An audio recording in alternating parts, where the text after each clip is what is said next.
Okay.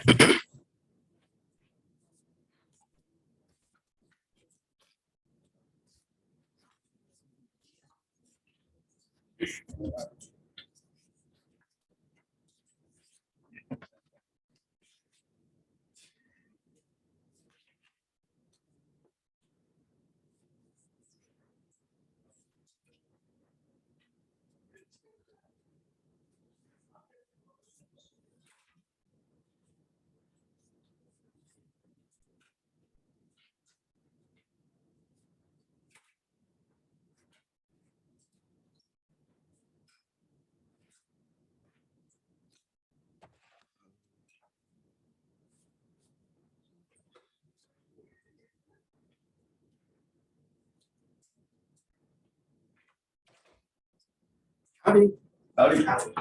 Lovely weather we're having, right? Beautiful. I actually don't even know whether I meant that sarcastically, because I don't know how to deal with Texas weather in general, even after having been born and living here my whole life. It's more like, is this a good thing? I don't know yet. If my pipes don't burst and I don't wind up like huddled in like rags like the snowpocalypse, it might be okay. So in it's the kind of thing retrospectively you can say the weather was nice. In the moment, it's like, I don't know. I think the trick is just whatever happens, just complain about it. That's like true. If it's 75 in winter, like complain about it, but then when it gets down to 30, like keep complaining about it. Yeah. Or like that one time, this happened several years ago. So I don't know if, I presumably none of y'all remember it, but it snowed in the middle of May one year.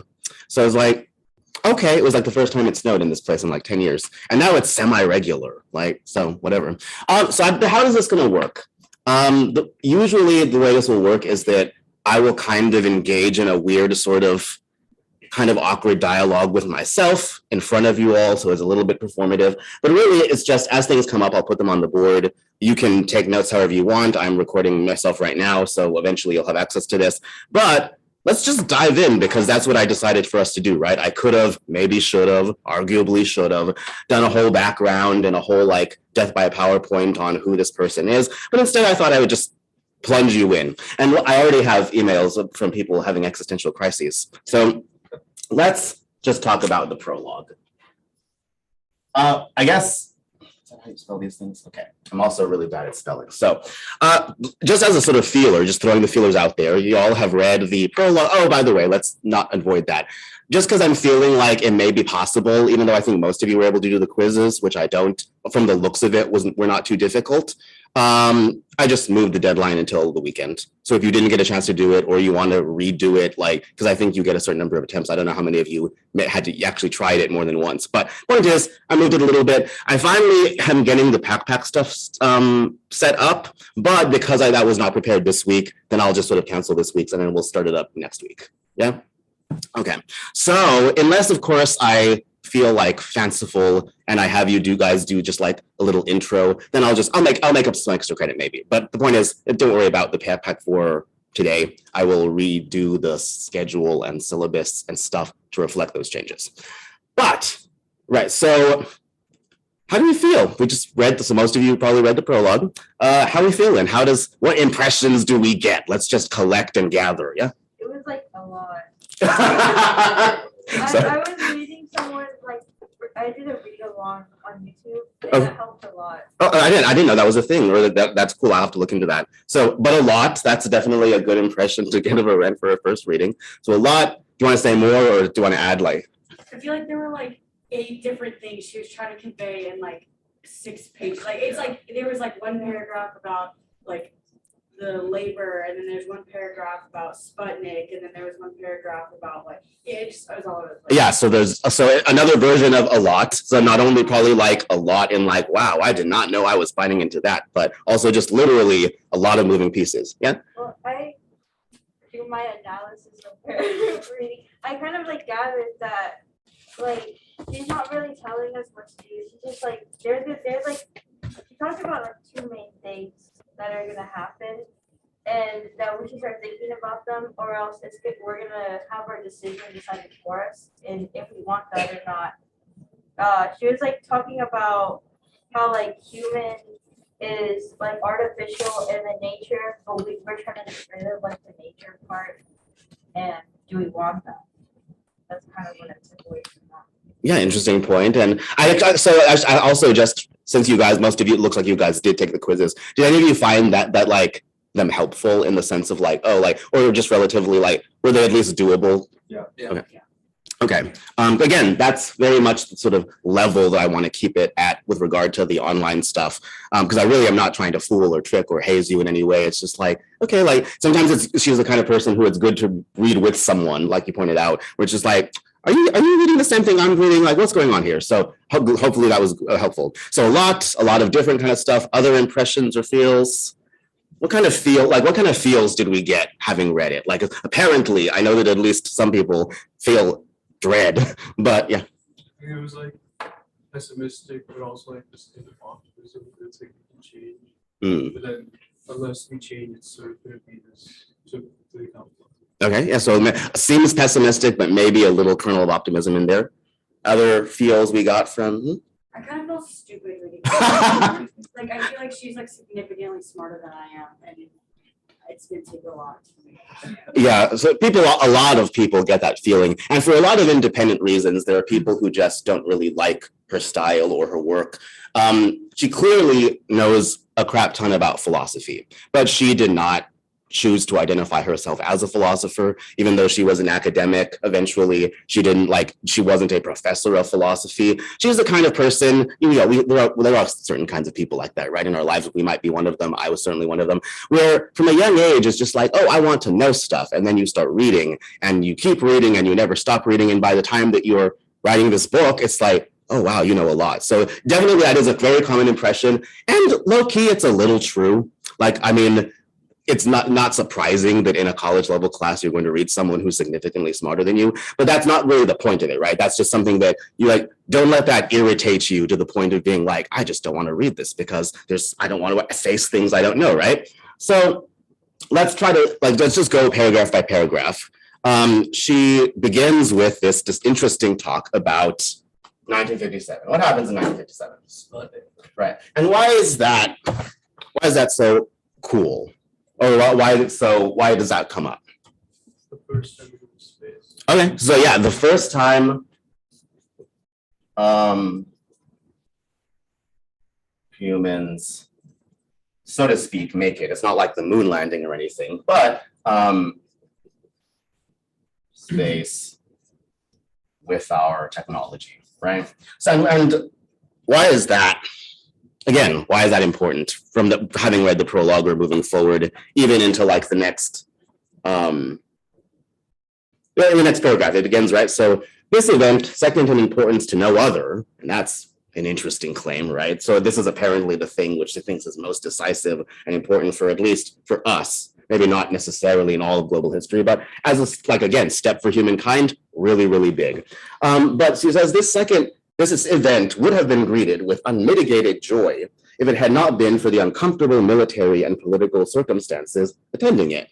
Now, I'm not a historian or a science historian, so some of this stuff I only know about as vaguely as you all when you have to read and Google it. But why was the launching of Sputnik not hailed as like a grand triumph for humanity as a whole? Yeah, because it was, the Russians. And it's how we're supposed to be glad about that. It sets off and sort of epitomizes the space race. But it's sort of like, we're not sure. Now, that's another interesting thing, though, because I don't know what your name is. What's your name? Samar. Yeah, so Samar is pointing out that there's a little kernel of optimism. So it's a good to sort of try to dig in to figure out some of those, like one way it might be optimistic. Because, for instance, even though she points out that's not how it went, that's not how we sort of interpreted it, or it was interpreted at the time, you could view the launching of Sputnik as I'm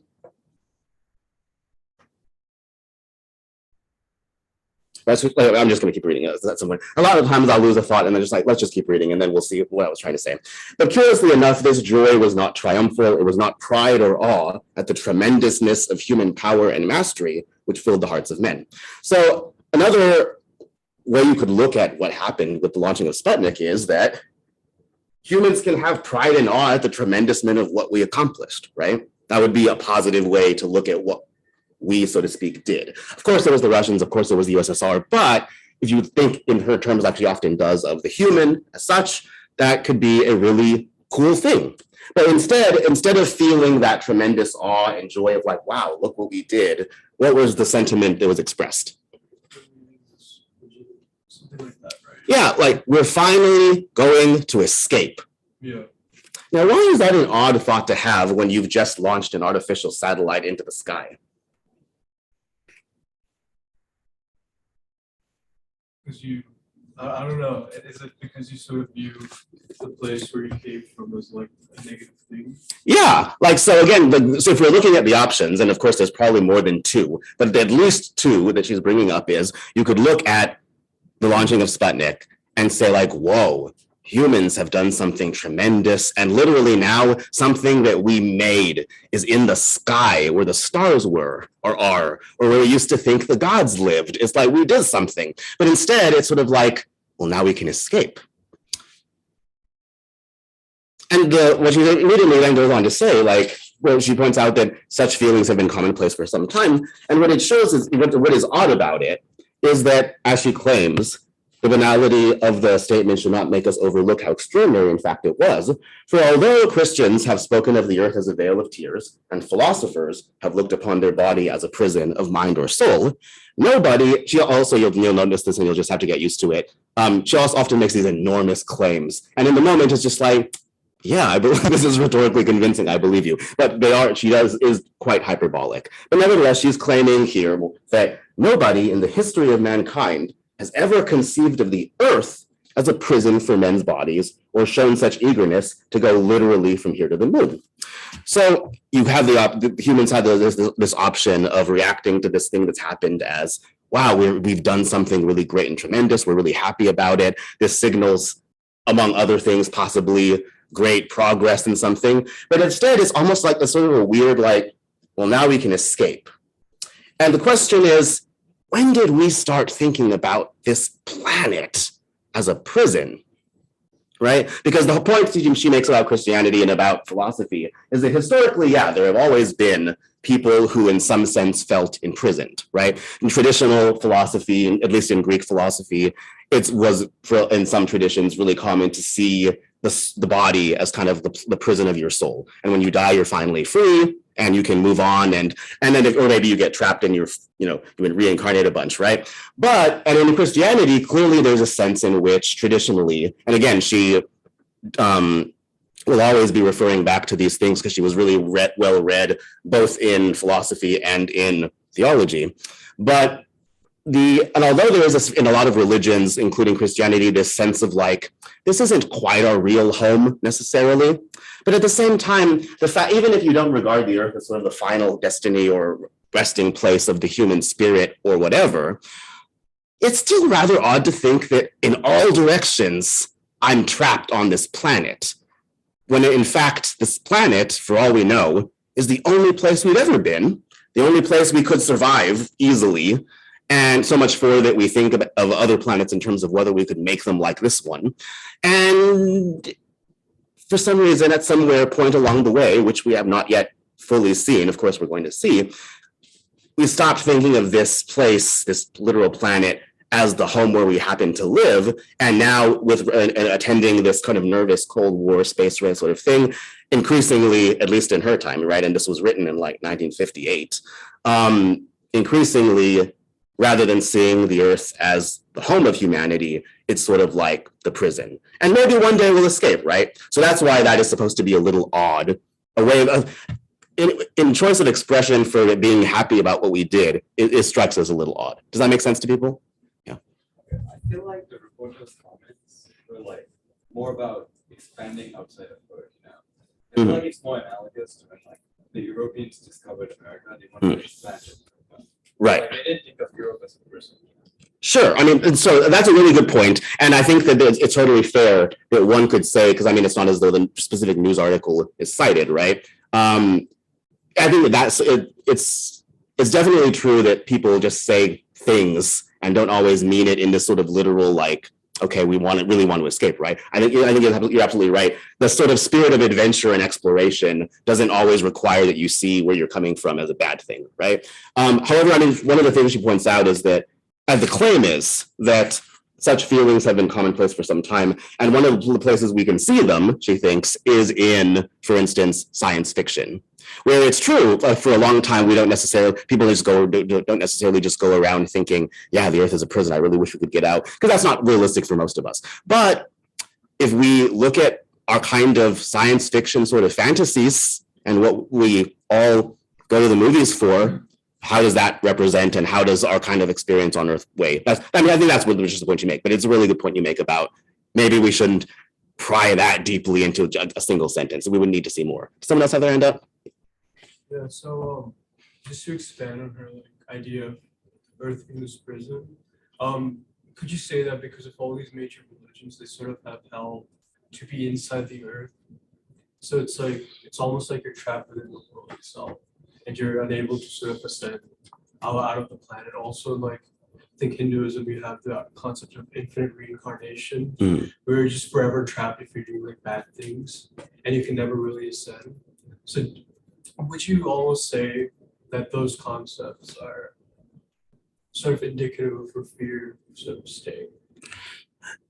Yeah, it's a really good question. So one thing I got in response to that, I'll say that one of the things she often does, it's a little difficult to pick up on sometimes, but one of the things she often does is to say, this thing we're doing now is not totally new. In fact, in XYZ ways, we've been doing it for a really long time. But just because it's not necessarily completely new doesn't mean that it isn't new in the sense that we're now going a different direction. And I think that's very much like, if we could insert a lot of what you just said in the part where she's like, let's see.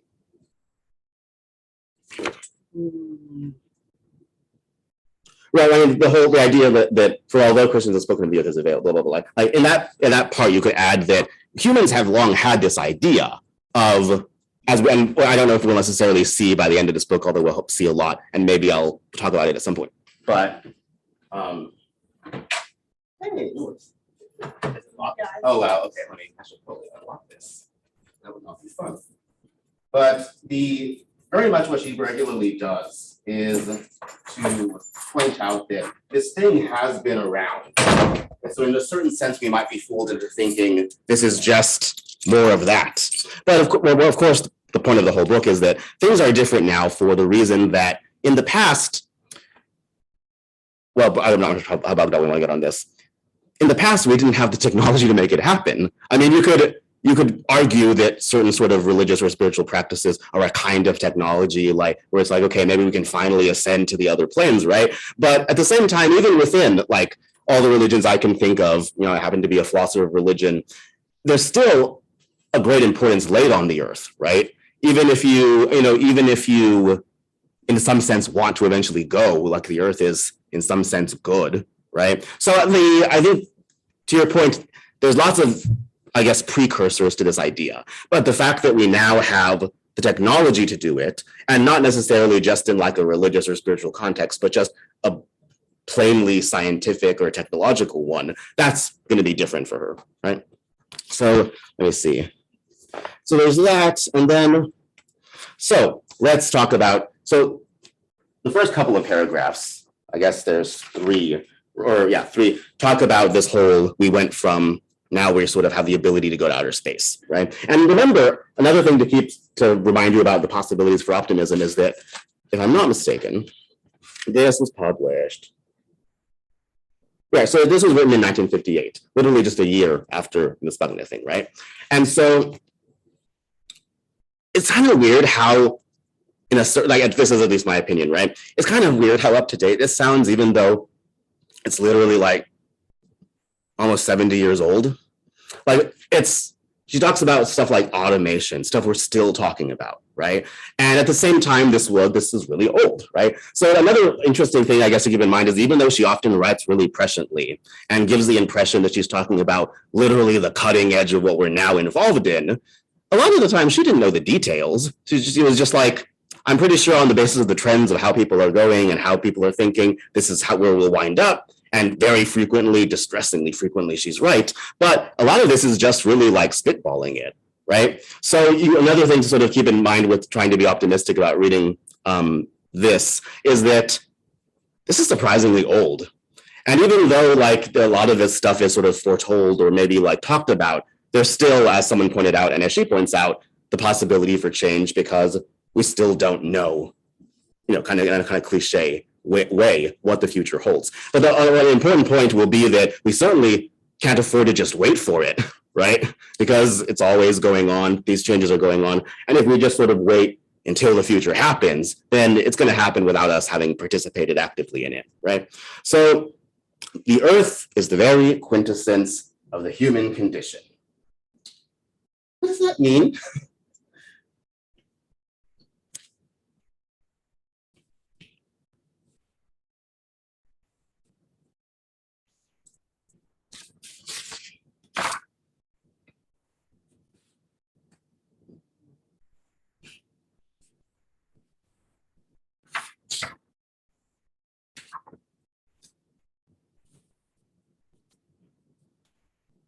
I think we all read it and we just didn't know it. No, that's cool too. In the next thing for Monday, she's going to talk more explicitly about what conditions are. But it's going to the whole book is called The Human Condition, right? And we'll see eventually. We'll see eventually that one of the things this contrasts with is what we might want to call human nature, right? So technically what this kind of work is called, and it's really hard to classify, so it's not even like not everyone would agree with this designation, but this book is an example of what you could call philosophical anthropology, right? So anthropology is the study of humans, and in modern scientific terms and as a discipline, primarily it's broadly the science of us hominins and those related species, extinct related species to our genus. But philosophical anthropology is kind of like not the scientific study of humans, but questions like age-old questions. They get framed in terms of like, what is man, right? Oh, and by the way, I should point this out because this is another thing I guess people sometimes don't like. It's very much the case that whenever she uses the word man, she's talking about humans, right? As it turns out, the word man itself actually has nothing to do with the male sex, right? So it's definitely an older style of writing and thinking. Some of you may or may not be used to it, but clearly this is about the humans, right? So, but what we're going to contrast eventually is this idea of human nature with the human condition. And they're different. We won't explore today exactly how they're different, but there's a reason why she's tries to set us up in thinking in terms of what are the conditions for this thing to happen and to be a thing, right? So that's sort of why we talk about that. Now, for her to point out that the earth is the quintessence of the human condition, it's not the only condition that humans have or that we find ourselves in, but overarchingly, it is the big one. And one of the interesting things is that nowadays, I'm not sure how philosophical theology sort of gets on now.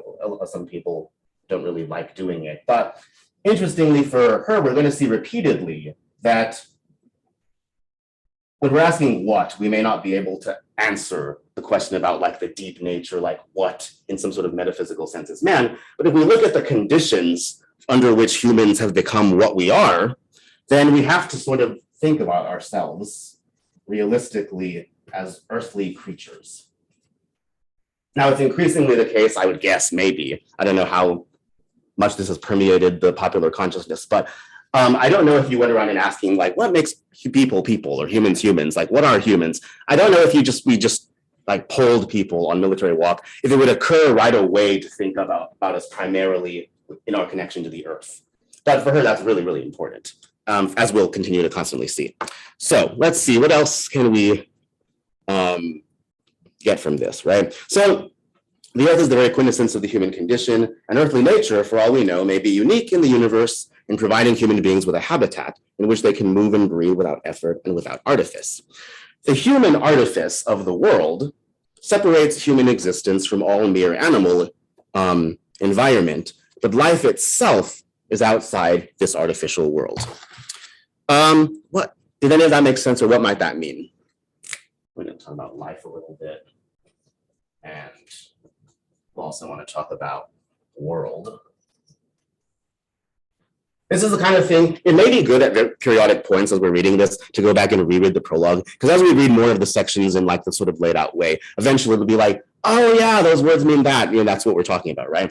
But, so there's this human nature, there's earthly nature, right? Our environment or habitat, which humans have developed on the earth. And at the same time, there's this artifice, right? Yes. It is clearly related to the word artifact, right? Something we make. So something about the world is artificial in a certain sense. What sense is it artificial in?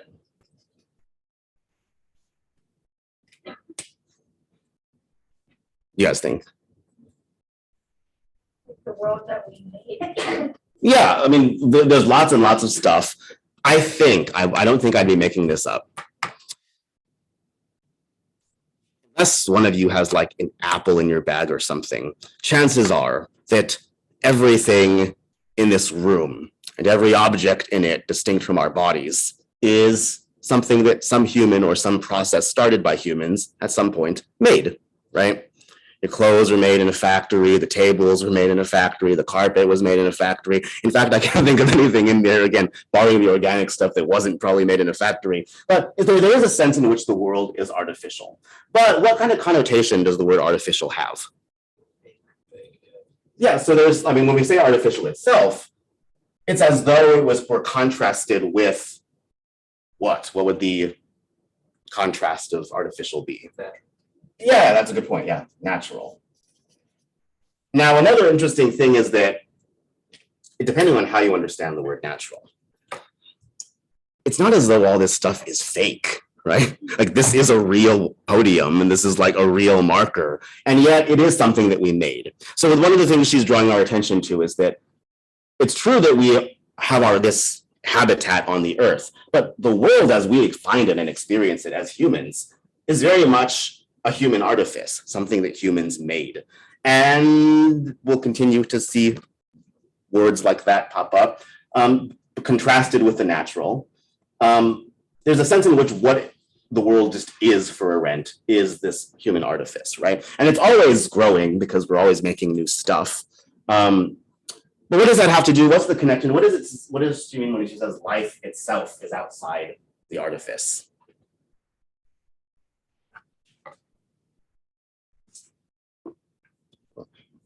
The human artifice of the world separates human existence from all mere animal environment, but life itself is outside this artificial world, and through life, man remains related to all living organisms. Yeah? What you mean that like your basic sort of instincts and your emotions and how you react to things are going to remain sort of connected to the natural world? Like you can't sort of get rid of your instincts.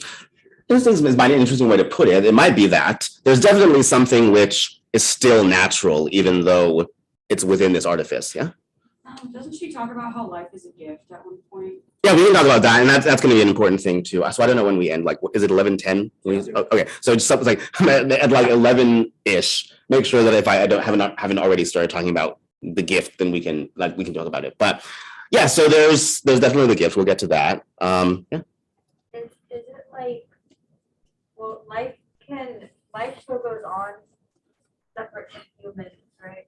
It's like a dog doesn't really have the ability to like create or make as much of an impact on the earth as we do. Like they can like dig a hole, but in the grand scheme of things, that doesn't really matter. So I think he's saying like humans have like the unique ability to create the artificial world. That's in it. That's separate from life, because life still continues. Like dogs and animals do things, but it's not an artificial world. Yeah, that's a really interesting and good way of putting it. So when I was coming back really quickly to this question, right?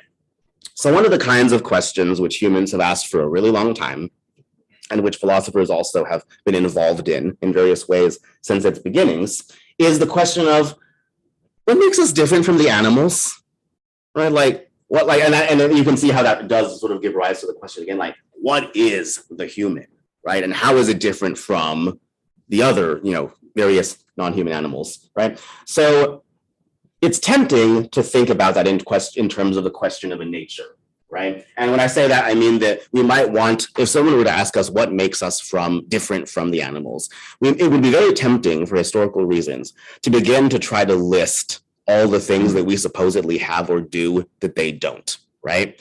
Here, for instance, are some examples. It is our reason or our rationality that makes us different from the animals. Or it is the fact that we are souled beings, if you believe in souls and that sort of thing. Or that,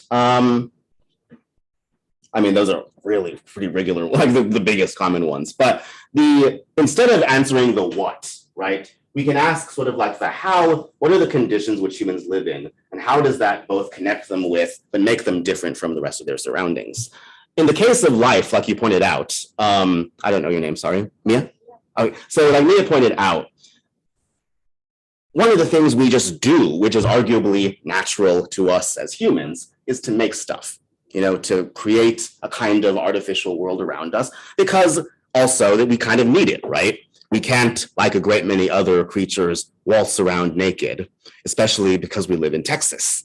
But at the same time, even though this artificial world, we kind of build it around us, at the end of the day, not to be morbid, right? But at the end of the proverbial day, why is it never the night? And at the end of the proverbial day, whenever each of us, as it were, passes on, you may find yourself in an environment in which, for instance, like you're like on a fancy hospital bed or something like that. And again, we can find ourselves constantly in environments in which everything around us is something that we can point to and be like, we did that. Or sometimes even I did that, right? Like your bedroom, all the decoration, right? At the same time, if and when whatever it is that slips away, and we've passed on, that thing that slipped away was not one of the things we made, right? So the interesting thing again is that although we do have this artificial world that does cut us off and make us sort of different from at least most other animals, we're still living. We still have the point that, as I'm sure you all know, we still have not successfully been able to artificially create life, right? But how might that change? It's the second half of the paragraph we're reading. Right, so the point is that as of now, one of the big things we have different, there are other things, but for the purposes here, is that we humans live on the earth, right? But the earth is not the same thing as the world. And this is just a vocabulary thing you'll get used to, right? The idea is that the world is something, at least in human terms, that we make, although we happen to live on the earth, which we didn't make. And life is something which we just have. And of course, it's perpetuated and kept up all this time, but we haven't been able to make it ourselves. So there's a sense in which, although we do make the world, life is one of those things that, like sort of Mia pointed out, goes on or continues or exists in all kinds of forms, and which moreover, we do not make ourselves. So it seems that as of now, even though we are in the case that a situation where everything around us was made to some extent by human hands or through human artifice, we ourselves are not one of the things we made, right? But that could change, I imagine. And what would happen if it changed? If for some reason it's just like, tomorrow it's announced like successful life made in a lab. How would that change how things have been up to this point? Well, not necessarily everything would be, but we could definitely say that everything could be artificial now, right? Yeah. Would that mean that would be our new natural? That's a really good point. We want to save that, put like a pin in it for Monday, because that's going to bring up, right? But another one of the reasons why she is reluctant to talk in terms of human nature, although traditionally that's kind of the way we talk about this, is because we're at, and again, always be reminding yourself, 1958 people. Like Hannah Arendt died in 1975. It has been a minute, right? But we're still talking about this as though it's cutting edge, and in a lot of ways it still is, right? One of the reasons why she's reluctant to talk in terms of nature is because the question would have to eventually be answered, what happens if we change nature, right? So we might not be able to say, or at least at that point, natures might be changeable, and that would be interesting. But to speak about the conditions is a little bit easier, which is also why we're kind of doing it, even though, again, it might seem really difficult. So, and what does she say about that whole possibility for us artificially making life either in the form of genetically modified test tube babies, or even if we could manage to lengthen our lifespan artificially, right, to over 100 years, and that's just the new, that's just new 30. Right. What does she say about those kind of possibilities and what they express or manifest?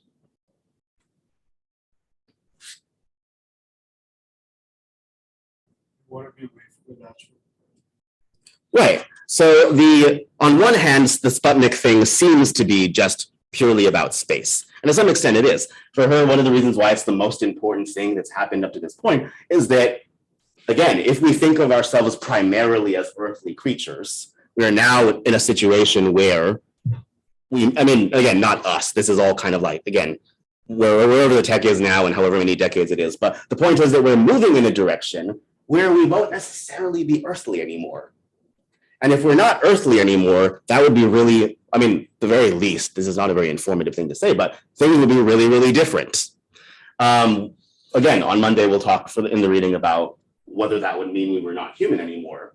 But so the earthly, at the same time, it's not just about the fact that we can leave the atmosphere now. It's more this broader thing about how we think about nature versus the artificial and the human artifice, and whether for whatever reason we are going to be satisfied with being earthly creatures, both in the sense of literally being earthbound or earth living, dwelling, and in the sense of whether or not we want to replace what we experience as natural with artificial, which again would mean replace something we didn't make with something that we did make, right? So that's another way of thinking about the difference between natural and artificial. One of the things she's asking is, do we humans want to change, trade, replace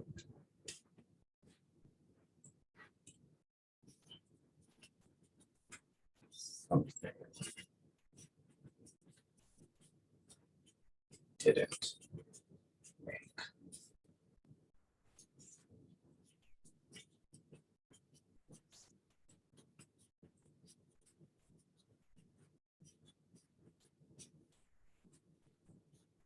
Right? That makes sense. But do we humans want to either replace or trade, exchange, however you want to think about it, something we didn't make with or for something that we did? And that's always sort of a recurrent question, as we'll see as we move on in the book. But now let's talk about the gift, because that's in the next paragraph, where this future man, whom the scientists tell us they will produce in no more than 100 years, 1958, 2058, we still have time. We'll see it. We'll see how far it gets. Whom the scientists tell us they will produce in no more than 100 years, seems to be possessed by a rebellion against human existence as it has been given. A free gift from nowhere, secularly speaking, which he wishes to exchange, as it were, for something he has made himself. A thing I just sort of said, right? There is no reason to doubt our abilities to accomplish such an exchange, just as there's no reason to doubt our present ability to destroy all organic life on Earth. The question is only whether we wish to use our newer scientific and technical knowledge in this direction, the direction of replacing what we didn't make with what we did. And this question cannot be decided by scientific means. It's a political question of the first order, and therefore can hardly be left to the decision of professional scientists and professional politicians. So when she talks about sort of giving, let's talk a little bit about that. So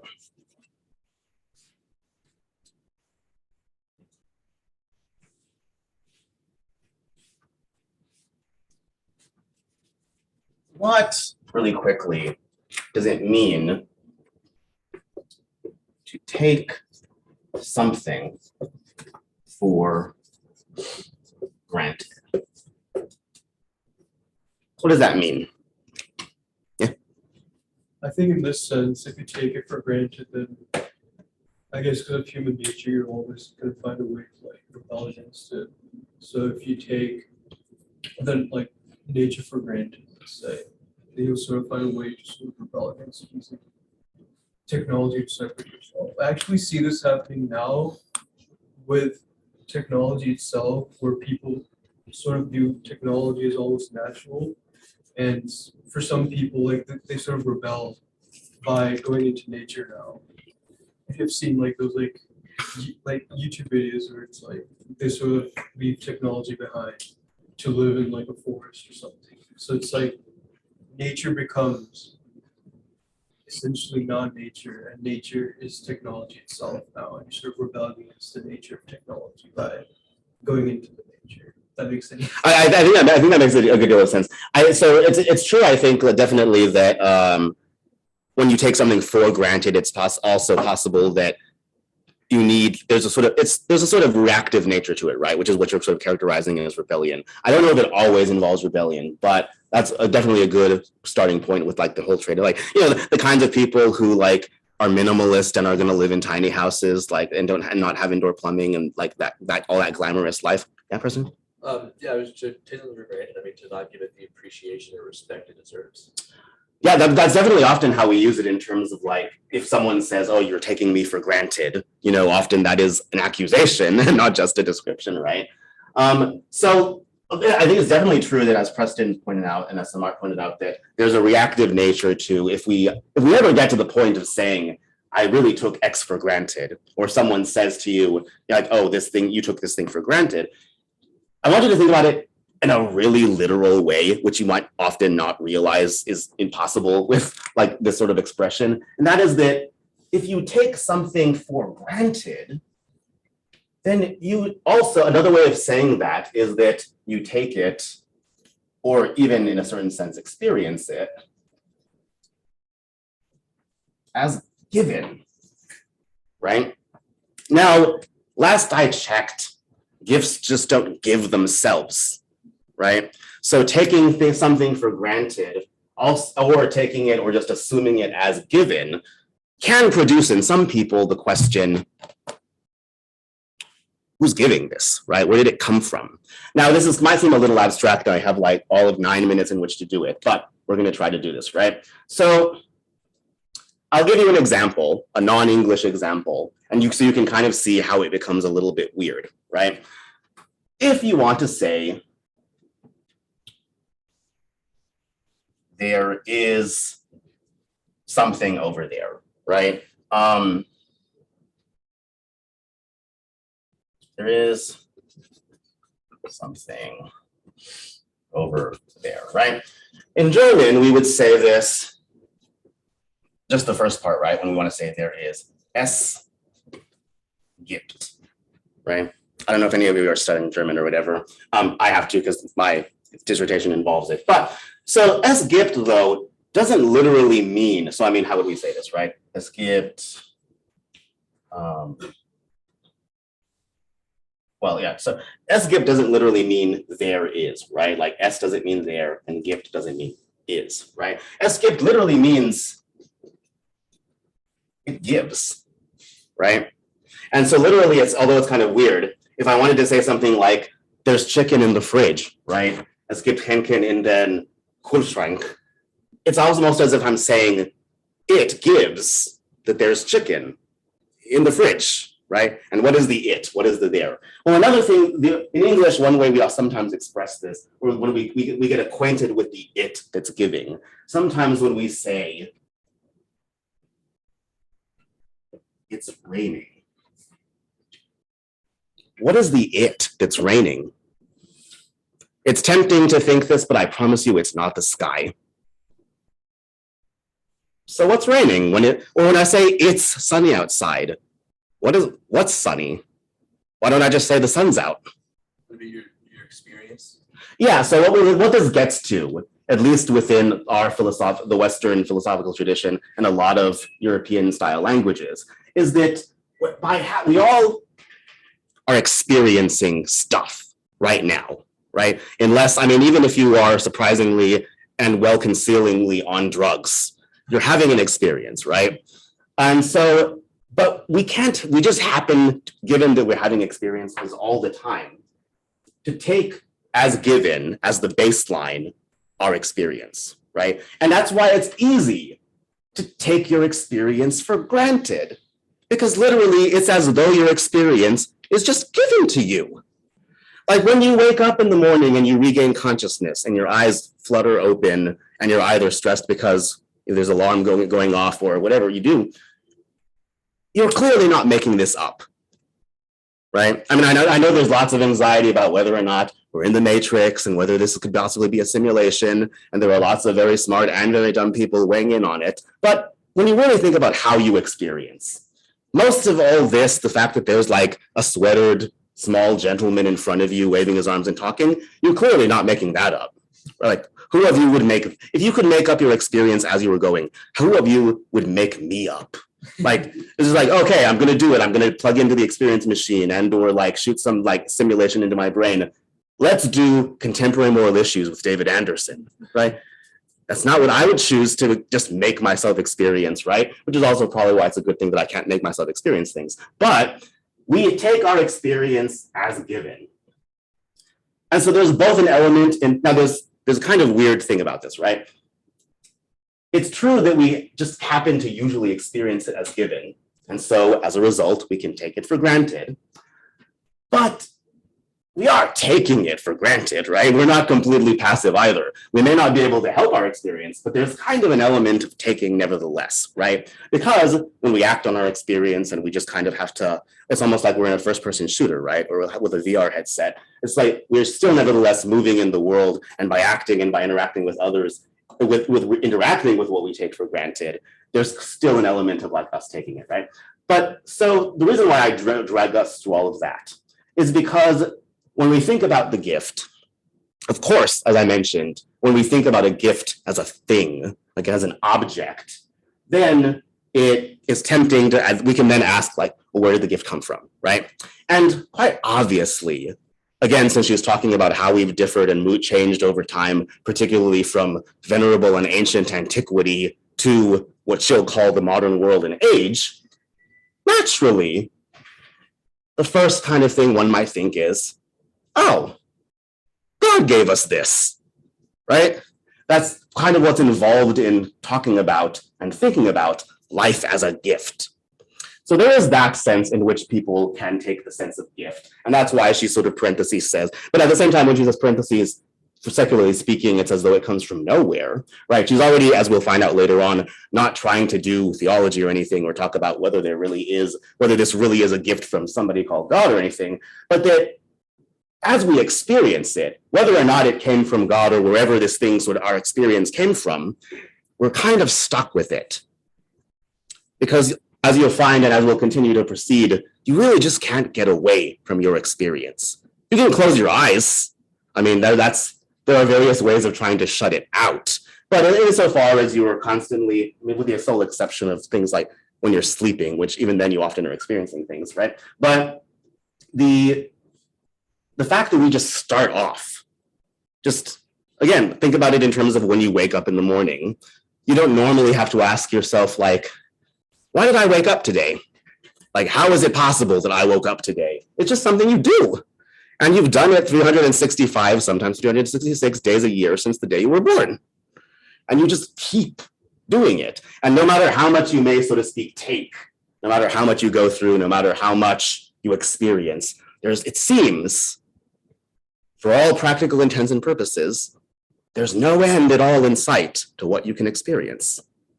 It's very much like your visual field isn't limited. Although we have peripheral vision and some of us need glasses, have you ever just noticed how you've never seen your eyes with your own eyes? Like, yeah, anyway, we don't have to go down that rat trap. But point is that we just cannot help but experience the world as we find it as something that's just there.